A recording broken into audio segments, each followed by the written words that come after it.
Hey everybody, Boris, BK Forex. Welcome to the weekly technicals for the majors for Euro dollar, dollar yen, and pound dollar for April 23rd through April 27th, 2018. And a theme of next week is reversal of fortune. It looks like finally the dollar may be starting to turn. And we've seen this literally not just in dollar yen, but across the board. So dollar strength seems to be the universal theme as we closed out the week this week. And it could be the beginning of the theme next week. Now, we don't have a lot of US data next week, but we do have some European data, which could add to dollar strength if the ECB comes out very dovish in its ECB press conference. In the meantime, the euro continues to trade this 124.22 range, but we're much, much closer to the bottom of that range and actually teetering on a very, very key breakdown level. Because the 22 level, if you break it down, really opens up the run all the way down to 120, and this would be a multi-month support that would be broken, which could be triggered by a super dovish ECB if they do come out in that way. Dollar yen, in the meantime, still very much flirting with this 108 level, which has been a key resistance for several months. Have not been able to break it, but it keeps pressing and pressing and pressing. Today we got rejected around the 107.75 level a couple of times, but still the trend inexorably looks to be up. Yields in the US are up, and it suggests that we could bust out through that level. And once we do, it's very likely going to create a much stronger move, as all of the trapped shorts are probably going to have to start covering. And cable did a major reversal, touching the post-Brexit highs, only to completely reverse as data just destroyed UK all week long. And the final coup de grace was BOE Governor Carney basically saying that he's rethinking the idea of a rate hike in May, essentially communicating to the market that they may not hike rates in May, given the fact that UK economy has slowed down materially. So when you look at the calendar this week, as I said, it's primarily Eurocentric. You have all of the European data at the front with market PMIs and then IFO, either confirming or denying the idea that European growth has slowed down. So certainly the idea that if it does confirm that European growth slowed down, it opens up the whole speculation for a much more dovish ECB, which comes in on Thursday with the ECB presser.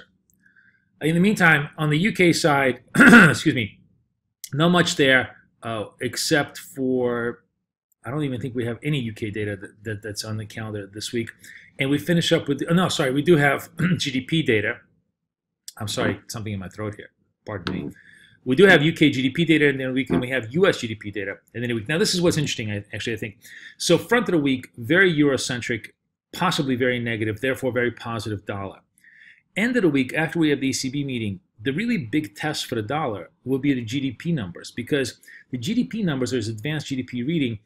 If those come in weak, which they may, it could kind of put a kibosh on the nascent dollar rally, because the whole idea here is that the Fed seems to be on a warpath to hike rates on the assumption that growth continues and inflation sort of starts to pick up as wages start to grow.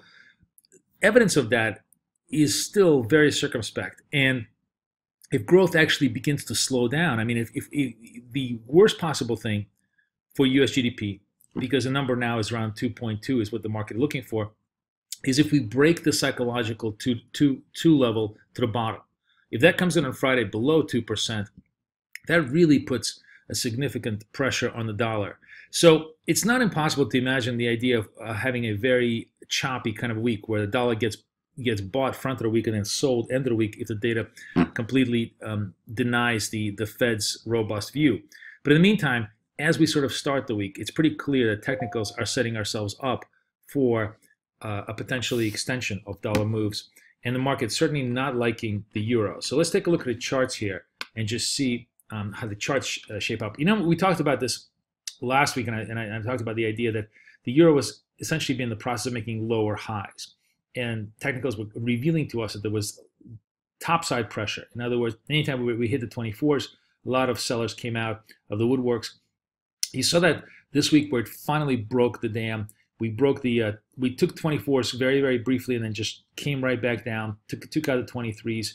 And now we're trading right underneath right above, I'm sorry, this very, very key support level of 22. So the lows are around 22.10, 22.15, but really it's the critical 22 handle that comes into play, because if the market breaks this, especially if Draghi says we don't see rate hikes, a super dovish statement would be as if we don't see rate hikes all the way through the first half of 2019, that there is just no possibility of it. If that's the case, this just simply slices like a hot knife through butter, and it naturally magnetizes itself towards the 120 level. But having said this, though, as I said, it's a two-way street.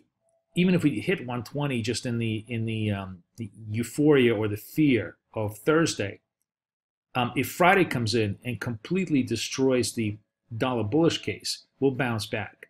So there is tremendous amount of scope to the downside. I'm very much confident that the euro certainly has a lot of downside pressure, and at very minimum, they're going to test this particular support level front of the week. And if the data proves to be negative euro, I think this level gets broken, and we certainly set ourselves up for further downside ahead of ECB, as the market is going to start to essentially speculate a bearish message out of the ECB.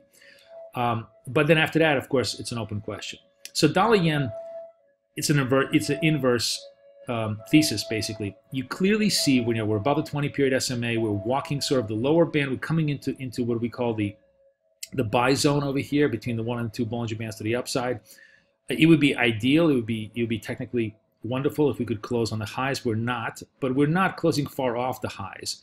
And you just see this slow but steady push upward, right? The buyers continue to keep pushing up, and the sellers just seem to have lost their will to knock it down. They are holding back this 108s. There was a little bit of optionality at 108s today, but not really that much. By next week, a lot of that optionality is going to be gone. If they bust the 108s, it really opens up. As you can see, this is a big resistance area. It really opens up this full field of play towards the 110s.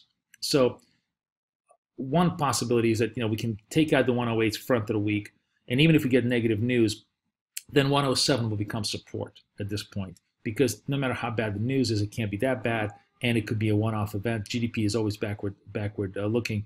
The key thing here is here.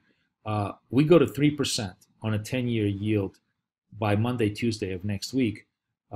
We have a very reasonable chance to break this 108s and maybe even run all the way towards the 109s. Bottom line is we're setting ourselves up technically and fundamentally for potential breakout in dollar, and I think it's very much worth noting.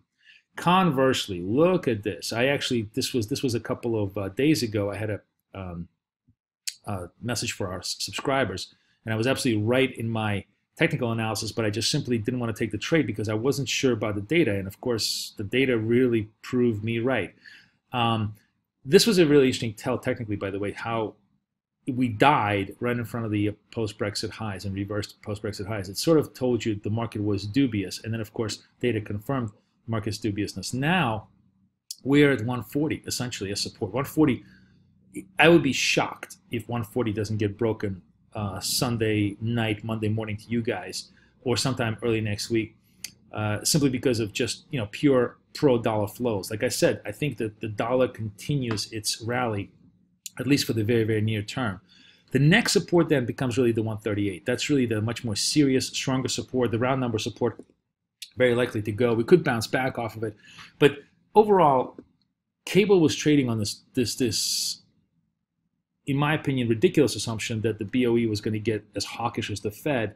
Now the market has completely been surprised by the much more dovish BOE statement. We don't have that much data on the ground, so it's really going to be much more a function of how strong the dollar sentiment is next week. But still, Brexit seems to be at a standstill because of the Irish border issue.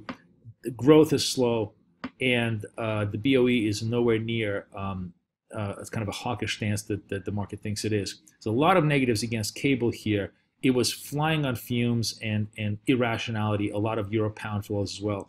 It got corrected very, very quickly.